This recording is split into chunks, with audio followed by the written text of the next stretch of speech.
לא, אני לא מכיר אותך אפילו לא מעט, לא אכפת,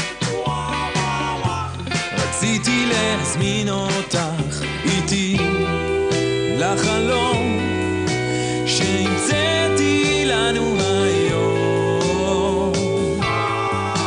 תראי, זה פשוט, לא תתעוררי בקלות, כל מה שתרצי אהיה, כל מה שחלמת קורה.